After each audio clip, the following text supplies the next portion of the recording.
اعوذ باللہ من الشیطان الرجیم بسم اللہ الرحمن الرحیم اللہم صلی علی سیدنا و مولانا محمد وعلی آل سیدنا و مولانا محمد وبارک وسلم وصلو علیہ۔ ناظرین محترم السلام علیکم ورحمۃ اللہ وبرکاتہ۔ میں ہوں آپ کا میزبان محمد رئیس احمد اور رحمت سحر میں کراچی اسٹوڈیو سے آپ کا خیر مقدم ہے۔ الحمدللہ لاہور اسٹوڈیو سے رحمت سحر کا آغاز ہوا کرتا ہے اور صفدر علی محسن صاحب اسے ہوسٹ کرتے ہیں۔ علماء حضرات تشریف فرما ہوتے ہیں، ایک موضوع کو انتخاب کیا جاتا ہے اور بہت سیر حاصل گفتگو فرماتے ہیں علماء حضرات۔ اور اس کے بعد کراچی اسٹوڈیو سے جب ہم حاضر ہوتے ہیں تو ایک موضوع کا انتخاب کیا کرتے ہیں جس سے متعلق سوالات کو شامل کیا جاتا ہے، اور موجودہ جو صورتحال ہے اور موجودہ صورتحال سے جو ہم سب دوچار ہیں کرونا وائرس کے سبب، اس سے متعلق جو اہم ترین سوالات ہمارے ذہنوں پر دستک دینے والے سوالات ہیں ان کو بھی اس پروگرام کا حصہ بنایا جاتا ہے تاکہ لوگوں کی رہنمائی بھی ممکن ہو سکے، اور نماز کے حوالے سے خاص طور پر لوگ بہت زیادہ فکر مند رہتے ہیں کہ ایسا تو نہیں کہ اس صورتحال میں اگر ہم اس انداز میں نماز پڑھ لیں تو شاید وہ ہمارے لیے ممکن ہے یا نہیں ہے، یا جائز ہے یا نہیں، شرعی طور پر کیا حکم ہے۔ تو اس کے حوالے سے بھی انشاءاللہ شامل کریں گے۔ آج نماز موضوع ہے ہمارا، اور نماز کے حوالے سے آپ جانتے ہیں کہ ارکان اسلام میں بنیادی اور اہم رکن جو ہے وہ نماز ہے۔ نماز مومن کی معراج ہے، الصلاۃ عماد الدین، دین کا ستون ہے نماز۔ سرکار نے فرمایا نماز میری آنکھوں کی ٹھنڈک ہے۔ تو اس اعتبار سے نماز کی جو اہمیت اور فضیلت ہے بہت زیادہ ہے۔ اس سے متعلق انشاءاللہ سوالات کو شامل کریں گے۔ آج ہمارے مہمانان گرامی میں ایک بار پھر استاذ العلماء زینت الفقہاء علامہ مفتی محمد اکمل مدنی صاحب تشریف فرمائے، جن کی گفتگو، جن کے جوابات پوری دنیا میں رہنے والے اور ARYQ TV دیکھنے والے ناظرین بہت پسند کرتے ہیں اور آپ کو دیکھنا چاہتے ہیں اسکرین پر، آپ کو سننا چاہتے ہیں۔ تشریف فرمائے۔ السلام علیکم ورحمۃ اللہ وبرکاتہ۔ وعلیکم السلام ورحمۃ ماشاءاللہ خوش آمدید کہتا ہوں میں اپنے رحمت سحر میں۔ اور آج الحمدللہ ہمارے درمیان ایک اور مفتی اہل سنت اور ایک ایسی شخصیت ماشاءاللہ جن کے ساتھ سارا سال الحمدللہ ہمیں سعادت حاصل رہتی ہے کہ گاہے بگاہے مختلف پروگرامز میں آپ تشریف لاتے ہیں۔ بہت عمدہ شخصیت ہیں، شائستہ انداز تکلم رکھتے ہیں۔ علامہ مفتی محمد اسماعیل حسین نورانی صاحب تشریف فرمائے۔ السلام علیکم ورحمۃ اللہ وبرکاتہ۔ وعلیکم السلام ورحمۃ اللہ۔ اور آپ کے ساتھ تشریف فرمائے عہد حاضر کے ممتاز و معروف ریلیجس اسکالر، شعبہ تعلیم کے حوالے سے پاکستان کی بہت قداور شخصیت اور مختلف اداروں کی سربراہی فرما رہے ہیں۔ آپ کے سینکڑوں تلامذہ جو ہیں علم کی روشنی پھیلا رہے ہیں پاکستان میں اور پاکستان سے باہر۔ میری مراد پروفیسر انوار احمد زئی صاحب سے ہے۔ السلام علیکم ورحمۃ اللہ وبرکاتہ۔ وعلیکم السلام ورحمۃ اور ماشاءاللہ آج ثنا خانوں کے پینل میں ایک بہت ہی خوبصورت ثنا خاں کا اضافہ ہوا ہے۔ پہلے میں اپنے پینلسٹ کا تعارف کرا دوں، ثقلین رشید جو کہ حیدرآباد سے تعلق رکھتے ہیں اور بہت خوبصورت پڑھنے والے ثنا خاں، ایک ایسے ثنا خاں کے جو ماشاءاللہ بہت پرعزم ثنا خاں ہیں، خوش آواز ثنا خاں ہیں، اور آپ کے ساتھ تشریف فرمائے عالم اسلام کے ممتاز و معروف ثنا خاں جناب الحاج محمد شاہ رخ قادری صاحب، جو گزشتہ سال الحمدللہ پورا مہینہ ہمارے ساتھ رہے، اور عزیر عزیزی بندگی ہمارے ساتھ موجود ہیں جو کہ بہت خوبصورت پڑھنے والے ثنا خاں ہیں۔ السلام علیکم ورحمۃ اللہ وبرکاتہ۔ میں چاہتا ہوں کہ حمد رب جلیل سے آغاز کریں رحمت سحر کا، اور خوبصورت انداز میں جس طرح آپ ماحول بناتے ہیں ایک اس انداز میں حمد رب جلیل۔ بسم اللہ۔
کی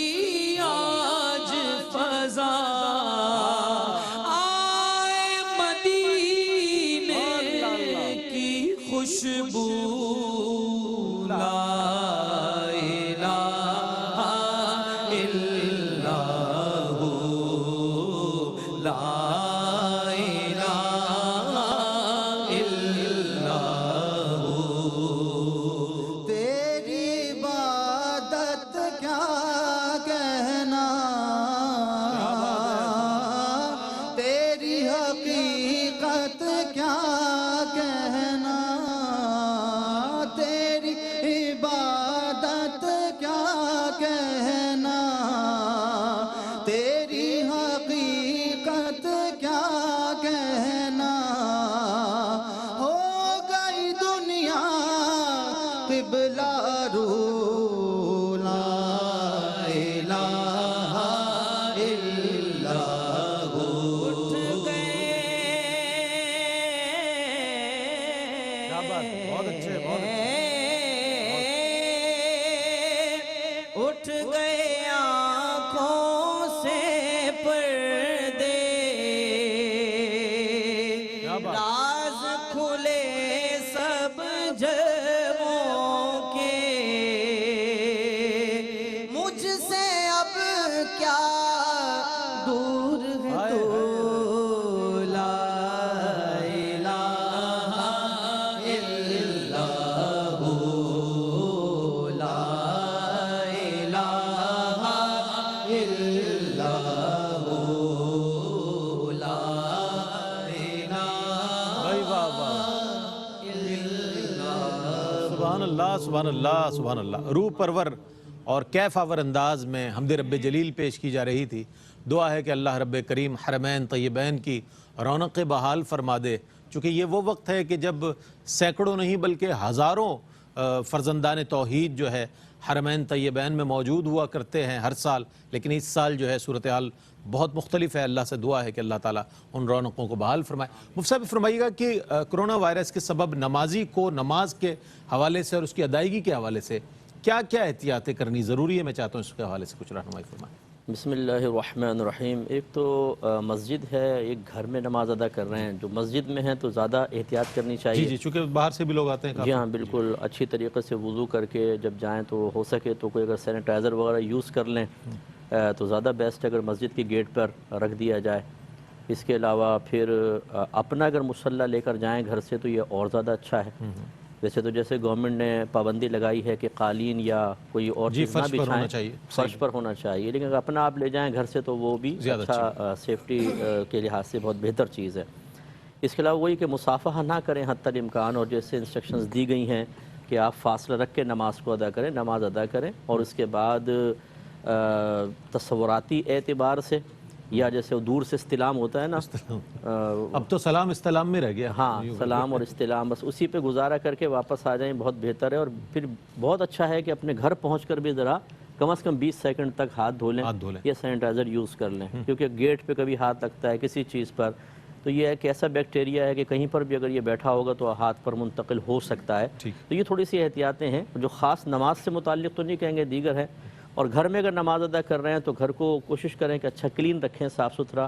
ویسے تو آج کل مہمانوں کی آمد تقریباً ختم ہی ہو گئی ہے، لیکن پھر بھی اگر کوئی آئے تو پھر وہی احتیاطیں تمام اس کے ساتھ بھی بجا لائی جائیں کہ ہاتھ وغیرہ دھلوا لیں اور بڑی احتیاط کے ساتھ گھر میں گزارا کریں۔ اچھا، جیسے مفتی صاحب نے فرمایا تو وہ میرے ذہن میں سوال ایک بار پھر ایک دستک دے رہا ہے، وہ یہ کہ سینیٹائزر جب بنایا جاتا ہے تو اس کے انگریڈینٹس میں اسپرٹ یا الکوہلک ضرور کوئی نہ کوئی چیز ہوتی ہے، تو آپ نے فرمایا مفتی صاحب کہ سینیٹائزر استعمال کر لیا جائے، تو وضو کر لیا اس نے، سینیٹائزر استعمال کیا تو وہ تو الکوہلک ہے، کیا فرمائیے گا نماز کی ادائیگی اس سے متاثر تو نہیں ہوگی نماز؟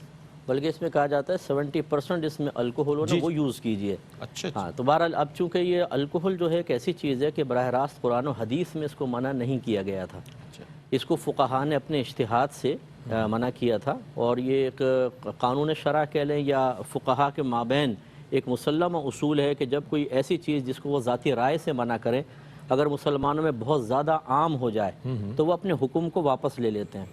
پہلے بھی حکم شریعت کے تابع ہو کر دیتے ہیں اور بعد میں بھی شریعت کے تابع ہو کر ہی حکم واپس لیتے ہیں۔ پہلے بھی صحیح حکم تھا، یہ بھی صحیح ہے، یہ نہیں کہ پہلے غلط دے دیا اب اپنی غلطی کا احساس ہوا کیونکہ وہ نہیں پسند کرتے کہ ہم اپنی ذاتی رائے سے ہزاروں مسلمانوں کو گناہ گار قرار دیں یا ان کی نمازوں کی بربادی کا سامان کریں۔ تو خلاصہ کلام یہ کہ اب الکوہل دیکھیں ہومیوپیتھک میں تو 99% دواؤں میں ڈلتا ہے، اس کے علاوہ جو دیگر کف سیرپ وغیرہ اس میں اکثر ہوتا ہے، تو چونکہ فقہاء نے اجازت دے دی ہے لہٰذا اس کا استعمال بھی جائز ہے اور اس میں نماز بھی بالکل صحیح رہے گی۔ ٹھیک ہے مفتی صاحب، نماز کے حوالے سے چونکہ ہمارا آج موضوع ہے تو کہا جاتا ہے، یہ معروف ہے کہ کم از کم 700 بار نماز کا قرآن کریم میں جو ہے مختلف انداز میں ذکر آیا ہے اس کی ادائیگی اور فرضیت کے حوالے.